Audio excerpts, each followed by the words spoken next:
Hello, my name is Tarik Kirkendoll, and this is my Module 4 Excel report. So for question number 1, where we had a worldwide poll that discussed people who wanted to stay in their homes or like their native countries or leave. For this one, it requested that you create a pie chart based off the table of the people who stayed and the people who moved, and then the total sample. And then the total sample would be 100%, because to make a pie chart, you have to have 100%. And then we calculated this 71% by multiplying it by 100. And then for those wanting, and then we use that information to create the pie chart. For the second part of it, for those wanting to move, we created a bar chart, and you can see that for the US, it was 34% out of 240 million, which we expressed in this, or I expressed in this. The problem showcases a survey done by websites that illustrate whether or not people like where they live or would rather move. A pie chart best suits this top data set, or this particular data set, because all parts add up to create a sum of 100. The bar chart, supposed to say bar chart, the bar chart best represents this bottom portion because it's saying out of a particular amount, I had to take 71% of a million because it was only asking about those wanting to move. So for question number 2, it wanted you to create a linear function using a pre-made, or create a story that correlates with the linear function. So I basically, kind of how I did my PowerPoint presentation, just used my commissions chart. So like I charge by the hour. So depending on how long I work on a particular piece of art. So for this problem, this chart and table represents how much I would charge per hour for my commissions. The X would be hours, which would be the input. The Y would be the cost or the output.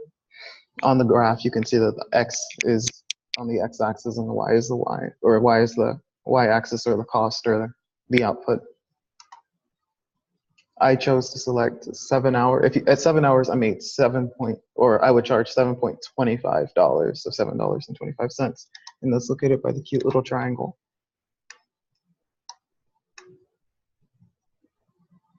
For question number 3, it was about a sneaker company where we had to create it was about a company that sells discount sneakers, and we're trying to use a quadratic function to figure out the number of sneakers sold and at what point they started breaking even, profiting, and whatnot. Oh, let me move down.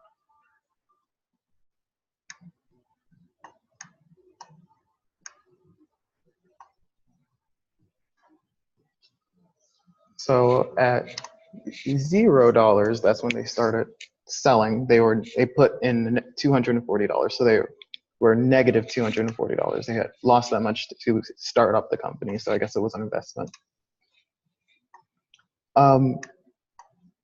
At 4 pairs of sneakers sold, they made $304, so now they started profiting.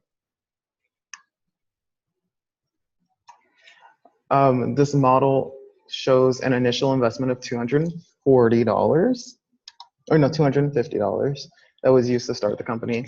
This is why the company starts at negative 240 on the graph.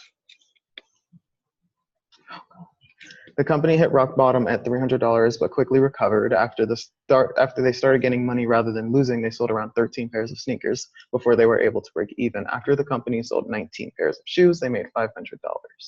If the company continues on this path, they will probably increase their earnings and continuously do well. As you can see on the graph, it continuously increases. Where they broke even in certain places, I did highlight both because I know it's between those two areas, and each one correlates with a tiny cloud. I think there's one there too.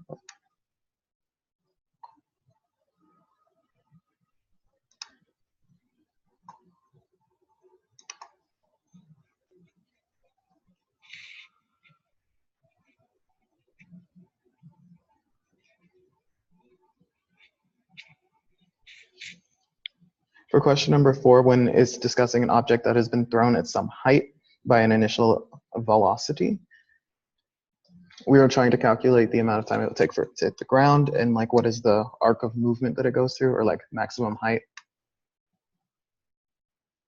So this is to describe the height in feet in which a major league baseball player throws a ball. So this looks like it starts at 0, but it's actually starting at 7 feet, I think. So if he's 6 feet tall plus the 1 foot counting his arm going into the air to throw the ball, it would realistically land at a little past like 8 feet. The negatives don't matter because you can't have a ball that like reaches negative feet. That would probably mean it would be going into the ground. And at 4 times second, 8 seconds, a little after 8 seconds, it hit the ground. And in 4 seconds, it reached a height of 275 centimeters, I believe, or inches. The x that matters would be the 8 point, or yeah, 8.24, yes.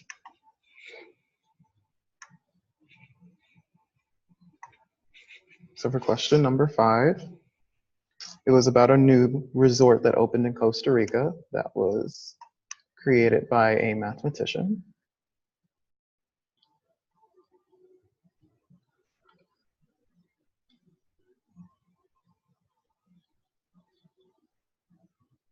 By a retired math professor with a strange sense of humor. He wanted to figure out what would be the best strategy to charge, like for him to profit the most with this graph, or like he knew you could either pay $200 a day and decrease by $25 every day, which would, and after 8 days, you would reach $25, and then by the 9th day would be 0, which they would kick you out. And that's the maximum time you can stay there, because once you hit 0, you have to leave. That is represented in this first graph, where you see it at 200, and then it's a steady linear function all the way to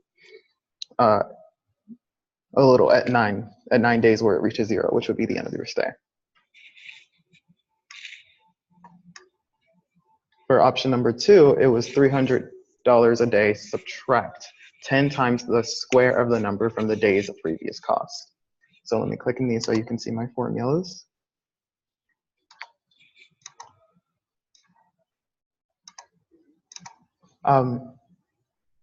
So for that one in particular, it would be only a few days that you would actually be able to stay.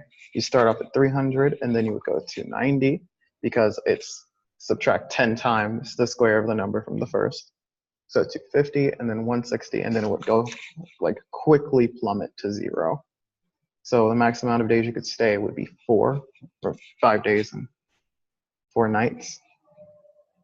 And then for the third option, which is $500 a day, then half that cost every single day, which would create a horizontal asymptote, because you would be approaching 0 and never reach it. Like, I guess this is great for people who want to stay there and never ever leave, because that would happen, and they would be charging like change for like staying.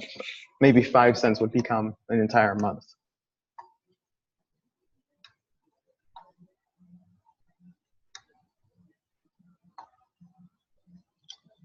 For the final question, oh gosh.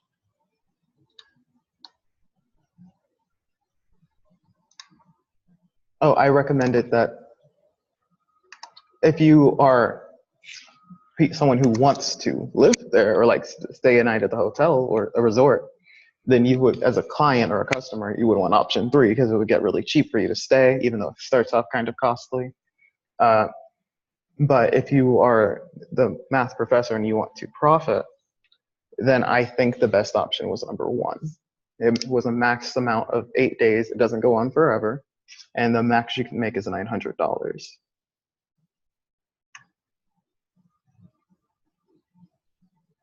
For the final question, which is about carbon dating, it was the amount of carbon dating over several centuries. So according to my table, the testing indicated that in 461 into 462 years, it would reach 37. It would reach 0.37% of carbon 14. the initial amount of carbon.